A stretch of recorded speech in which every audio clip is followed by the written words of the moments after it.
So first of all আপনাদের salary হবে যদি আপনার সাবক্লাস 482 নিয়ে যান, স্যালারি হবে আপনাদের 50 থেকে 65,000 অস্ট্রেলিয়ান ডলার্স আ ইয়ার।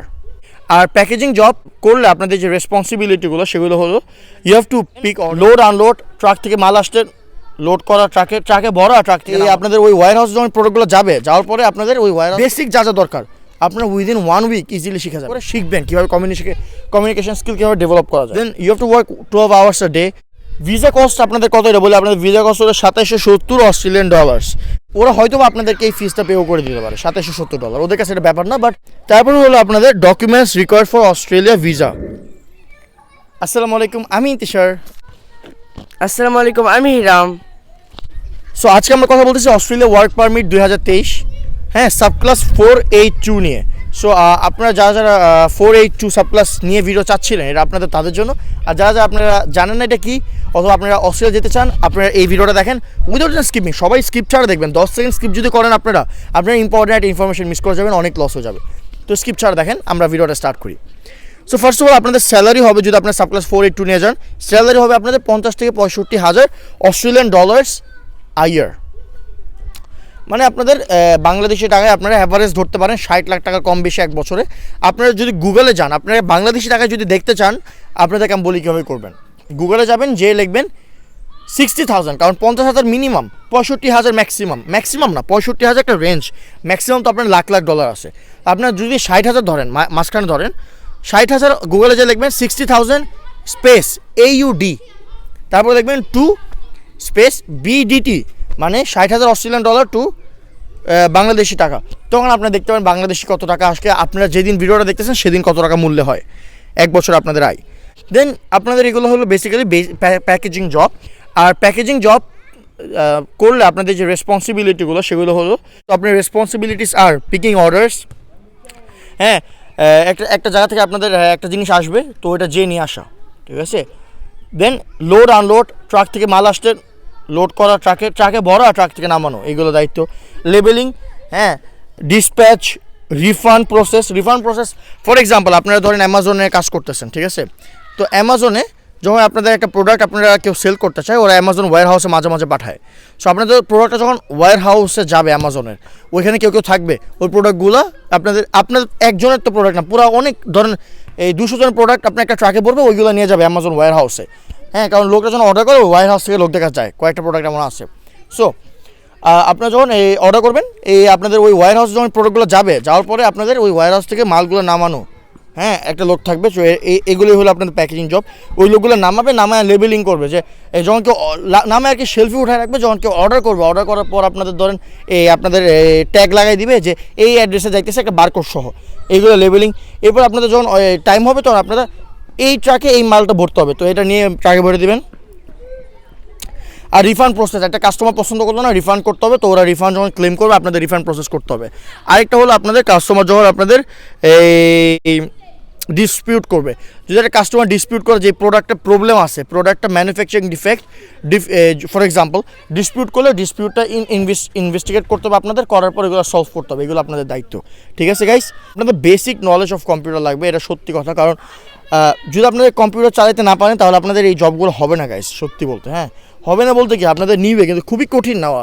আপনার যদি একটা কম্পিউটার শিখতে চান, কম্পিউটার কীভাবে কাজ করতে হয়, A to Z সব কিছু শিখে যাবেন, মানে বেসিক যা দরকার আপনার উইদিন 1 উইক ইজিলি শিখে যাবেন। হ্যাঁ, তো আপনার 1 উইকও লাগে না, যদি মনের ইচ্ছা থাকে তো আপনার কয়েকদিনে শিখে যেতে পারবেন, তো শিখে যাবেন। তো কম্পিউটার বেসিক নলেজ দরকার, বেসিক কমিউনিকেশন নলেজ আপনাদের দরকার। তো আপনার কথা বলার সময় মানে বুঝতেছেন তো, একটা কমিউনিকেশন করতেছেন টিমের সাথে, কমিউনিকেশন আপনার ঠিক না, প্রপার না, সুন্দর করে কথা বলতে পারেন না, সুন্দর করে এক্সপ্রেস করতে পারেন না, অর্ডার দিতে পারেন না, একটা ডিমান্ড করতে পারেন না, কিছু করতে পারতেছেন না, তো আপনাদের এটা হবে না। আপনাদের কমিউনিকেশন স্কিলস থাকতে হবে। আপনারা যারা জানেন যে আপনার স্ট্রেস করেন অথবা কমিউনিকেশন আপনার বেশি স্ট্রং না, বাংলাদেশে কিন্তু আপনাদের এই ওয়ার্কশপ আছে আপনাদের, ওদের কাছে আপনার যে অ্যাটেন্ড করে শিখবেন কীভাবে কমিউনিকেশন স্কিল কীভাবে ডেভেলপ করা যায়। দেন আপনাদের হলো অ্যাটেনশন টু ডিটেল থাকতে হবে, মন দিয়ে সব কাজ করতে হবে আপনাদের, হ্যাঁ। দেন আপনাদের অ্যাটেনশন টু ডিটেল থাকতে হবে, আপনাদের সব কাজ করতে হবে মন দিয়ে, হ্যাঁ। আর কাজের কোনো আপনাদের মানে you have to do something properly without errors, ভুল ছাড়া একটা কাজ সঠিকভাবে করতে জানতে হবে, ঠিক আছে। তারপর হলো আপনাদের ওয়ার্ক ইন উইকেন্ডস সামটাইমস। শনি রবিবারে ধরে নিয়ে আপনার ছুটি, আপনাকে রবিবারে ডাক দিল, আপনারা না করতে পারবেন না। শনিবার ডাক দিল, না করতে পারবেন না। 2 দিন ডাক দিল, বললো যে আমরা তোমাকে মঙ্গল বুধবারে ছুটি দিব, না করতে পারবেন না। You have to work in weekends at times, so you have to know that. Then you have to work 12 hours a day. তো 12 ঘন্টা আপনাদের কাজ করতে হবে প্রতিদিন। হ্যাঁ, সাধারণত কম বেশিও হয়, কিন্তু আমরা অ্যাভারেজ ধরলে 12 ঘন্টা। তো 12 ঘন্টা কাজ করার মতো শক্তি নিয়ে, আপনাদের মন মানসিকতা নিয়ে কিন্তু আপনাদের যেতে হবে, ঠিক আছে। দেন আপনাদের হলো work with team, have team cooperation and management skills. হ্যাঁ, আপনারা যখন একটা টিমের সাথে কাজ করেন, আপনাদের কিন্তু যদি ফর এক্সাম্পল আপনারা নিজে আপনাদের রুমে বসে কাজ করতেছেন, হ্যাঁ, অথবা আপনারা একটা টিমে কাজ করতেছেন, সো আপনাদের দুইটা কিন্তু দুই জিনিস, ঠিক আছে। সো আপনারা you have to have team skills, team communication, team management skills. আপনারা একটা টিমের সাথে কাজ করতেছেন, টিমের সাথে কোঅপারেট করতে হবে। আপনারা যদি নিজের একটা রুমে বসেন, অফিসে কাজ করেন, ওইটা একটা জিনিস। আর যদি মিটিং রুমে বসেন, 50 জন 20 জন আসার পরে এক একজন এক এক ওপিনিয়ন এক্সপ্রেস করে, আপনাদের সেখানে টিমের সাথে কোঅপারেট করতে হয় মাঝে মাঝে। তো আপনাদের টিম কোঅপারেশন থাকতে হবে। আর এরপর আপনাদের যে সুপারভাইজার, সে আপনাদেরকে দায়িত্ব দিয়ে দিবে, 10টা কাজ দিয়ে দিবে একদিনে। ফর এক্সাম্পল, আচ্ছা 10টা বাদ দেন, 2টা কাজ দিল, আপনি 2টার মধ্যে একটা করলেন না, এমন হবে না। হ্যাঁ, তো আপনাদের you have to listen to your supervisor or your senior and you have to fulfil the tasks they give you.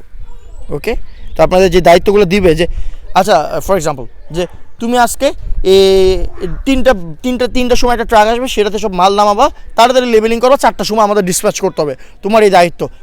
200টা order আছে, 200টা বক্স নামার মধ্যে তুমি তোমার টিম অ্যারেঞ্জ করো। এই যে তুমি তোমার টিম অ্যারেঞ্জ করো, এই 10 জনের 500টা বক্স 1 ঘন্টার মধ্যে কীভাবে নিয়ে এসে ডিসপ্যাচ করে দেবো, তোমার দায়িত্ব।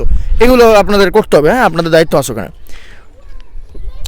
ভিসা কস্ট আপনাদের কত, এটা বলে আপনাদের ভিসা কস্ট হলো $2770 অস্ট্রেলিয়ান ডলার্স। হ্যাঁ, মানে হলো আপনাদের এই বাংলাদেশি টাকায় আপনারা ট্রান্সলেট করে নেবেন। আমি আপনাদের মানে ট্রান্সলেটটা বাংলাদেশি টাকায় এটা ভ্যালু আপনারা সার্চ করে নেবেন। হ্যাঁ, তো $2770 অস্ট্রেলিয়ান ডলার। এখন employer will pay this amount if you can impress দেব। আপনাদের এমপ্লয়ারকে যদি আপনাদের সিভির মধ্যে এমন কিছু থাকে, মোটিভেশন লেটার এমন কিছু থাকে, বা এক্সপিরিয়েন্স থাকে, আপনাদের অ্যাওয়ার্ড থাকে, যে ওরা খুব খুশি আপনার উপর, দেন ওরা হয়তো আপনাদেরকে এই ফিসটা পেও করে দিতে পারে $2770। ওদের কাছে এটা ব্যাপার না, but you have to impress them, তাদেরকে মানায় নিতে হবে আপনাদের। এই ভিসা প্রসেসিং টাইম আমি এখন আপনাদেরকে বলি। ভিসার প্রসেসিং টাইম হলো 5 থেকে 10 দিন।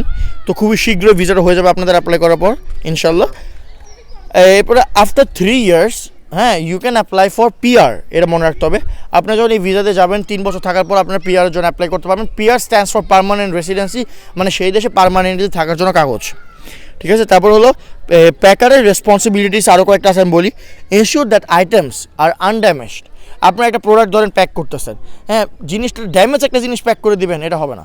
আপনার কাজ করতেছেন একটা আনড্যামেজ, একটা ব্র্যান্ড নিউ একটা জিনিস প্যাক করতে হবে। ম্যানুফ্যাকচারিং ডিফেক্ট যদি আপনার সব প্যাক করে দেন, এটা হবে না, এটা সাবধানে থাকতে হবে।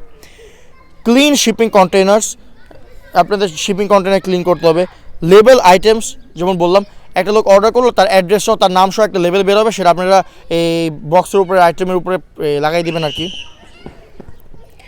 Pack items into shipping containers, সবগুলো জিনিসপত্র লেবেলিং শেষ, এখন নিয়ে ট্রাকে ভরে দেবেন বা কন্টেনারে ভরে দেবেন, যাই হোক। সিল অ্যান্ড লেবেলিং, আচ্ছা এটা তো বললাম, seal and label shipping containers. আচ্ছা, seal and label shipping containers, তো শিপিং কন্টেনার্সগুলো আপনার সিল আর লেবেল করতে হবে, ঠিক আছে। আর রিকোয়ারমেন্টগুলো শুনেন। রিকোয়ারমেন্ট হলো আপনাদের ফিজিক্যাল স্ট্রেংথ অ্যান্ড স্ট্যামিনা, প্রচুর শক্তির কাছে। এটা মাঝে মাঝে একটা 30 কেজি বক্স আসছে, 30 কেজির একটা বক্স গুজায় উঠাইতে হবে, কোমরে যাতে টান না লাগে। You have to be fit. You have to have prior experience working in a warehouse. আপনারা যদি ওয়ার হাউসে আগে এক্সপিরিয়েন্স থাকে, তাহলে আপনাদের জবটা পাওয়ার সম্ভাবনা অনেক বেশি। তো আপনাদের এই এক্সপিরিয়েন্স থাকতে হবে ওয়ার হাউসে কাজ করা। অ্যাটেনশন টু ডিটেল, আরেকবার এসে পড়ছে এই জায়গায়, কারণ আমি আপনাদেরকে বলছিলাম সব কাজ মন দিয়ে করতে হবে, ভুল ছাড়া সঠিক কাজ করতে হবে। ছোটো ছোটো জিনিসগুলো আপনাদের খেয়াল রাখতে হবে। হ্যাঁ,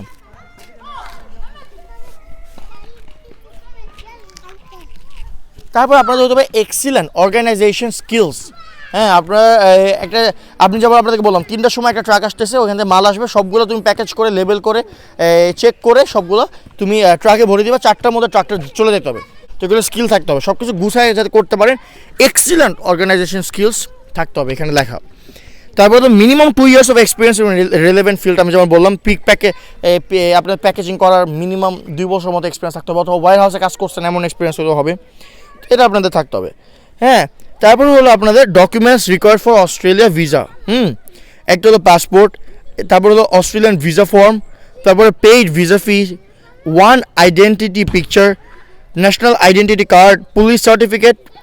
পুলিশ সার্টিফিকেট হলো আপনাদের পুলিশ ক্লিয়ারেন্স সার্টিফিকেট, মানে আপনারা অতীতে কোনো ক্রাইম করেন নাই, চুরি ডাকাতি করেন নাই, কোনো ক্রাইম করেন নাই, বাংলাদেশ থেকে আপনারা পুলিশে যদি পুলিশ স্টেশনে যান ওদেরকে বলতে হবে একটা পুলিশ ক্লিয়ারেন্স সার্টিফিকেট দিতে সামান্য একটু টাকা লাগে।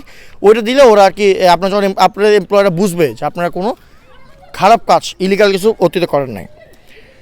Family certificate, evidence of financial means, health insurance, authorised recipient form, evidence of temporary stay, detailed itinerary, accommodation reservations, employer permission letter, invitation letter, এগুলো আপনাদের লাগবে। মাঝে মাঝে আরও বেশি ওরা চেতে পারে, ওইটা that is a subject to change. আপনাদের মাঝে মাঝে বেশি চায়, মাঝে মাঝে কম চায়। আজকে ভিডিওটা এতটুকুই, ভালো লেগে থাকলে লাইক, কমেন্ট, শেয়ার, সাবস্ক্রাইব করবেন। আর আমাদের আরেকটি চ্যানেল আছে মাগফিরা ইন ফ্রান্স, ওইখানেও সাবস্ক্রাইব করে দিবেন।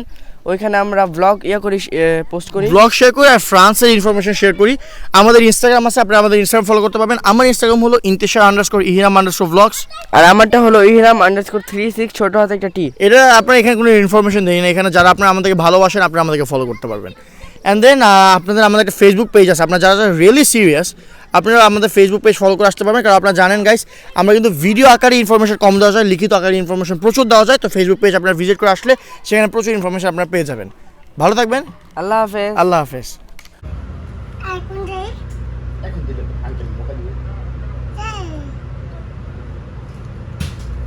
দেখবা দেখবা দিয়ে ঘুরে দেবো